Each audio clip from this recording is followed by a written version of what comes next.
আজকে আপনাদের দেখানোর চেষ্টা করব কিভাবে গরুকে কৃত্রিম প্রজনন করা হয় এবং এই বিষয়ে অভিজ্ঞ ডাক্তারের পরামর্শ জানতে পারবেন এই ভিডিও থেকে।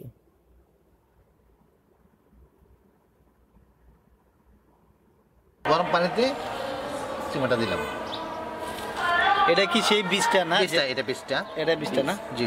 বন্ধুরা, আপনারা দেখতে পাচ্ছেন এটাই সেই বীজ। এটা কোন জাতের বীজ? এটা হলস্টাইন ফ্রিজিয়ান। ফ্রিজিয়ান জাতের বীজ। বন্ধুরা দেখতে পাচ্ছেন এটা ফ্রিজিয়ান জাতের বীজ।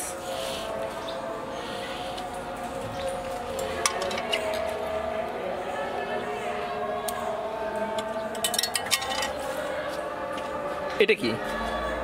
এটা শীত, এটা হলো গান। এটার ভিতরে এটা সেটা হবে।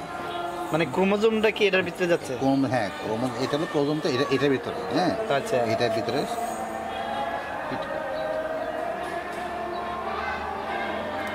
আচ্ছা, এটার ভিতরে ঢুকিয়ে দিলেন না? গরম পানি নেব। সেই গরম পানিটা তার তাপমাত্রা হইতে দেবো 40 থেকে 42% সেন্টিগ্রেড। এটা আমাদের সিমেন্ট স্ট্রটা দেবো 10 থেকে 12 সেকেন্ড পানিতে রাখবো।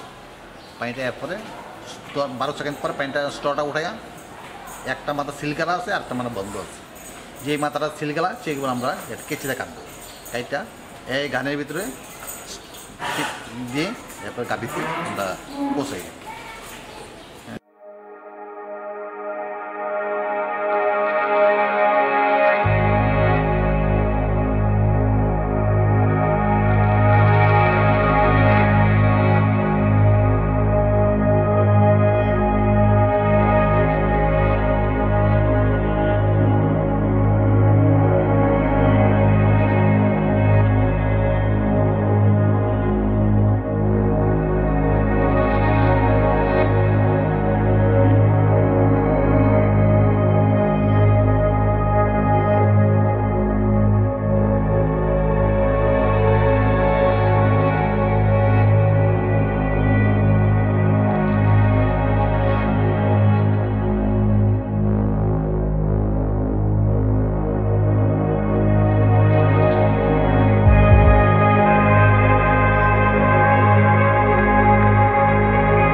বারো থেকে 18 ঘন্টার মধ্যে বীজ দিতে হয়।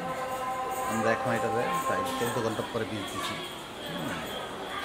এটা গাভিটা হলো সাইওয়াল ফ্রিজান প্লাস আমি বীজ দিচ্ছি হলস্টাইন ফ্রিজিয়ান, আরও উন্নত বাজারে আছে। এটা তো অনেক সময় যে বীজ কনসেপ্ট করে না, মিট যায়, এই বিষয়ে একটু ভিতরে অনেকগুলো ভিতরে করে সমস্যা থাকে, যেমন ওভারিতে চিস্ট থাকে বা চিজটা কি পরিষ্কার করা যায়? মানে সময় লাগে, করা যায় সময় লাগে, চিকিৎসা করতে হয়। তো দেশি যে গাভিগুলো আছে 2-2.5 কেজি বা 3 কেজি বা 4 কেজি এর বেশি না। হ্যাঁ, এটাকে আমরা বিদেশি একটা জাতের বীজ দিই। ব্রাহ্মাটা এটা হলো মাংসের জন্য। আচ্ছা। আর আমরা যে যেখানে ফ্রিজানে দিতে যে যেটা নাকি মা দৈনিক 20-25 লিটার দুধ দেয়, সেই গাভীর বাচ্চাগুলা সেই যদি বীজ আইন না, সেই গাভীর একটা সার বাচ্চা হলে সেই সার বাচ্চা থেকে আমি বীজগুলো সংগ্রহ করে দেশি গাভীর বীজতে দিচ্ছি, তবে এটার পার্সেন্টেজ কম বেশি হবে, বাড়বে। বাড়বে। দেশি গাভীতে পার্সেন্টেজ বাড়বে। তাতে আমাদের যাত্রা আস্তে আস্তে উন্নত হয়। আচ্ছা, কোন জাতের বীজ কত টাকা দাম? না, দামের কোনো ফিক্স নাই, এরকম কোনো রেট না যেটা যেটার মতো অতটা। আচ্ছা, হিট হওয়ার কতদিনের মধ্যে এটা দিতে হয় বীজটা? এটা নিয়ম হলো 12 ঘন্টা পরে। 12 ঘন্টা পরে? 12 ঘন্টা পরে এবং 18 ঘন্টা, তবে সবগুলো সমান, অনেকগুলো 34 ঘন্টা 36 ঘন্টা পরে দিতে হয় হিট বেশি থাকলে। হিট বেশি থাকলে মানে সবগুলো সমান না। আচ্ছা। সাধারণত আমরা নর্মালি 12 থেকে 18 ঘন্টা। 12 থেকে 18 ঘন্টা। আচ্ছা, এই বীজগুলো কোথায় পাওয়া যায়, মানে আপনাদের সাথে কীভাবে আমাদের সাভার থেকে আসে, আমাদের বাংলাদেশের তাই যেটা করে সাভার থেকে সংগ্রহ করতে হবে। মানে সাভার সার আছে, বিদেশি সার আছে, সেই সারগুলো থেকে সেখানে বীজগুলো কালেকশন করতে কই আমাদের ডিস্ট্রিক্ট ওয়াইজ এটা সাপ্লাই হচ্ছে, প্রতি ডিস্ট্রিক্ট সাপ্লাই দিচ্ছে তো কম। আমরা যা নিচ্ছি যে আমরা যেখানে বাসায় আসছি আমাদের ভিজিট ওই সার্ভিস হিসেবে সার্ভিস, কোনো বীজের কোনো আলাদা কোনো আছে ভিজিট ফিসটা আছে, সেটা 30 টাকা। 30 টাকা গভর্নমেন্ট প্রাইস। আচ্ছা, কোন জাতের মানে গরুকে বীজ দিলে সবচেয়ে ভালো, মানে এটা পারফেক্ট যে 100% পাবো? আমরা যেটা করতে চাই 100% গাভীকে 100% বীজ আমরা দিই না, আমাদের দেশে আবহাওয়ার সাথে অ্যাডজাস্ট হয়। হ্যাঁ, কারণ আমাদের দেশে গরম শীত না, গরম বেশি বা থাকে 100% দিয়ে যায়, তবে দেখা গেল যে দুপুরবেলা যখন রৌদ্র আড়ে তখন তার সে ঝুলিটে যায়, মুখটা লাল আসবে, সে গরমটা সহ্য করতে পারে না। আমাদের এসির ব্যবস্থা নেই যে গরুর খামারে যে এসি দেবে, সে ব্যবস্থা বিদেশে বেশিরভাগ শীত থাকে। হ্যাঁ, তাদের জন্য সমস্যা হয় না। হ্যাঁ, আমাদের যেহেতু গরম দেশ, তার আমরা 100% আমাদের উপর নির্দেশ আছে 100% বীজ দিয়ে না দিবেন দেশি গরুতে। দেশি গরুতে 100% দিয়ে এটাতে তাকে উন্নত করবেন। আর যেটা নাকি মনে করেন এটা আছে 75% এটা ফ্রিজিয়ান আছে, এটার মধ্যে 100% দেওয়াটা ঠিক হবে না। এটা আমরা 70% নিই, আমি দিচ্ছি এখন 75%। হ্যাঁ, বীজের পার্সেন্টেজ হইল যেই গাভীর থেকে নাকি যে সারটা জন্মগ্রহণ করছে গাভীটা কতটুকু পার্সেন্টেজ আছে। গাভী যে পার্সেন্ট বেশি থাকে তবে বাচ্চারা পার্সেন্টেজ বেশি থাকবে। তো গাভীটার যে পার্সেন্টেজ কত আছে এটা আমরা নির্ণয় কিভাবে করি? এটা আমাদের যেখানে ব্রিড যেটা কালেকশন করে সেখানে তাদের চার্ট আছে, সেখান থেকে। এটা তো আমরা তো দেশি গাভীকে আমাদের ডিরেকশন তো দেশি গায়ে বীজটা বেশি দেওয়া, কারণ আমাদের যাত্রা উন্নত করতে হবে। এটা আমাদের এখন দেশি গরুকে আমরা বাংলাদেশে দিয়ে যাচ্ছি বেশি, এটা দেশি গরু তো কনসেপ্ট বেশি করে, কনসেপ্ট বেশি করে অন্য জাতের গরু থেকে। আজ আমরা দেশিটাকে আমরা বেশি করছি, চয়েস করছি, আমরা সিলেক্ট করছি। অনেক সময় যে কনসেপ্ট হয় না, এটা কি হিটের কারণে হয় না, মানে গরম ওয়েদার, গরমের জন্য এরকম? এটা গরমের জন্য হয় না, ভিতর ওভারেতে সমস্যা থাকে অনেকগুলো আছে, অনেক সময় বিশেষ করে হরমোনের জন্য অনেক সময় হয় না। হরমোনের কারণে হতে পারে। আর মানে বীজ দেওয়ার পরে কি কোনো সমস্যা হয় গরু? মানে না, বীজ দেওয়ার পর কোনো সমস্যা নেই, কনসেপ্ট এলাকার সমস্যা নেই না। অনেকে বলছে যে 4 মাস বা 3 মাস পরও মানে বাচ্চা ফালাই দেয়, কনসেপ্ট করে না, মানে নষ্ট হয়ে যায়, এরকম আমাকে এরকম হয়। এই যে আমি এখন আসছি একটা খামার থেকে, এই যে 15 দিন আগে একটা বাচ্চা ফালে দিচ্ছে, 3 মাসের বাচ্চা। কারণটা কি? হ্যাঁ, এটা এখানে এসে স্লিপ খাচ্ছিল গরুরা, স্লিপ পেয়ে না আঘাত পেয়েছিল, তার জন্য পেটে আঘাত পেয়েছে, তার বাচ্চা ফেলে দিয়েছে। এটা সে বলতেছে যে একটা স্লিপ কাটছিল, একটা শক্ত আঘাত পেয়েছে, এটা হইতে পারে বা কোনো একটা রোগও হইতে পারে। সেটা এই বীজ দেওয়ার পরে গাভী গরু কি মানে লালন পালন বা আলাদা কোনো টেক কেয়ার করতে হয় নাকি, না স্বাভাবিক আগে যেরকম চলতো সেরকমই চলো? না, আগে যেভাবে চলছে সেভাবে এরকম কোনো এক্সট্রা কোনো কেয়ার দরকার নেই, আলাদা কোনো মানে এটা ট্রিটমেন্ট দরকার না। খাওয়া দাওয়ার ব্যাপারে খাওয়া নর্মাল খাবার খাবে, আগে যেটা খাইতো সেটাই। আর যখন সে প্রেগনেন্ট হলো তখন তো দুধ কি প্রেগনেন্ট হলে তো ক্যালসিয়াম বেশি দিতে হয়, ক্যালসিয়ামের খাবারটা বাড়াই দিতে হয়। ক্যালসিয়াম কি খাবার? ক্যালসিয়াম আছে, ক্যালসিয়াম পাউডার আছে, বা দানাদার খাদ্য আছে, যেমন খেসারি যা আছে, এরপরে মাসকালাই আছে, এইগুলা ক্যালসিয়াম খাবার। এগুলো বাবার পাউডার আছে, এগুলো বেশি করে খাওয়ানো উচিত। দিলে যেহেতু মার পেটে বাচ্চা আছে, হাড়গুলো যদি তৈরি হতে ক্যালসিয়ামের দরকার আছে, তার ক্যালসিয়ামটা বাড়িয়ে দিতে হবে, বাচ্চারা ভালো আসবে। আচ্ছা, আপনি যে পার্সেন্টেজটা দিলেন বীজটা, এটা কত পার্সেন্ট? 75%। 75%। কত পার্সেন্ট গরুতে দেওয়া? 75% আমরা বেশিরভাগ 100% 100 দিই না, দেশি থেকে দেশি গাভিকে 100% দিই। আর 50 উপরে গেলে আমরা 75% বা 82% এইগুলো দেশি গরু থেকে 100% দেন? দেশি গরু আমরা 100%। আমাদের ডিরেকশন আছে যে দেশিতে 100% দিলে যাত্রা তাড়াতাড়ি উন্নত হবে। উন্নত হবে। আচ্ছা আচ্ছা। আর বেশি 100-এর মধ্যে 100 দিলে একটু এটা এখানে শহরে ইঞ্জেকশনটা বেশি হচ্ছে, গ্রামে কিন্তু ন্যাচারাল সার্ভিস চলে, সেখানে মিস হচ্ছে। সেইটা কাকে দোষ দেবে?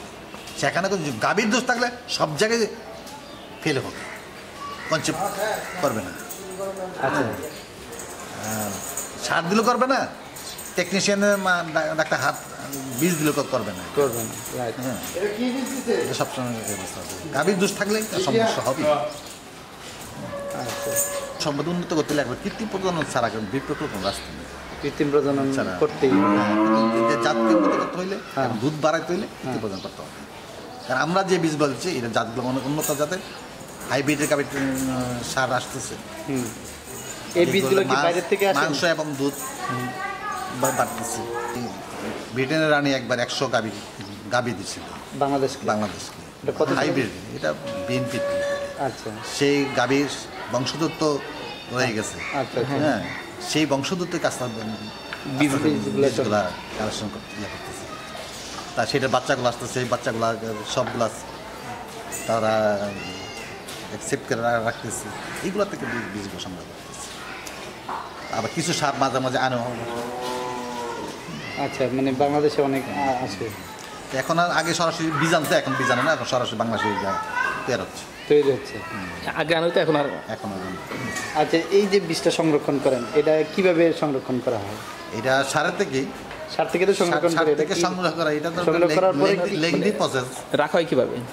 লেংদি প্রসেস মানে রাখাটা সার থেকে তো কালেকশন করলো। এখন তো সাবারের লেবুটিতে হয় এগুলো কালেকশন করে লেবুটির সাথে সাথে লেবুটিতে দিয়ে তার একটা ডাইলেশন করে শুধু শুধু এই যে এখন যেটা এগুলোতে বইরা এটার সাথে সাথে প্রিজার্ভেশন। আচ্ছা, আমাদের আরেকটা কথা বলুন যে এটা মনে করেন যে আনলে 4 থেকে 5 বছর রাখা যাবে। হ্যাঁ, একটা বীজ 5 বছর পর্যন্ত রাখা যাবে, তবে নাইট্রোজেনের ভিতরে রাখতে হবে, লিকুইড নাইট্রোজেনের ভিতরে রাখতে হবে। আচ্ছা, একটা সারগুলো যে বীজটা দিল, সেই বীজটা মানে আপনারা যে পার্সেন্টেজ নিয়েছেন কত পার্সেন্ট পর্যন্ত দিতে পারে? মানে কত মানে গাভীকে দিতে পারেন? কয়টা গাভীকে দিতে পারেন? একটা সারের যে বীজটা একবার আমরা 100 টাকা গাভীকে দিতে পারি। একবারে সারের যে বীজটা একটা বীজ দিয়ে 100টা গাভীকে দেওয়া যাবে। 100টা স্টর তৈরি করে 100টা স্টর 100 গাভী। কারণ যেখানে যে গাভীগুলো সমস্যা আছে ভিতরে, এগুলো ট্রিটমেন্ট দিতে হবে। ট্রিটমেন্ট দিলে আস্তে আস্তে ঠিক হয়ে যাবে। তো ধন্যবাদ আপনাকে।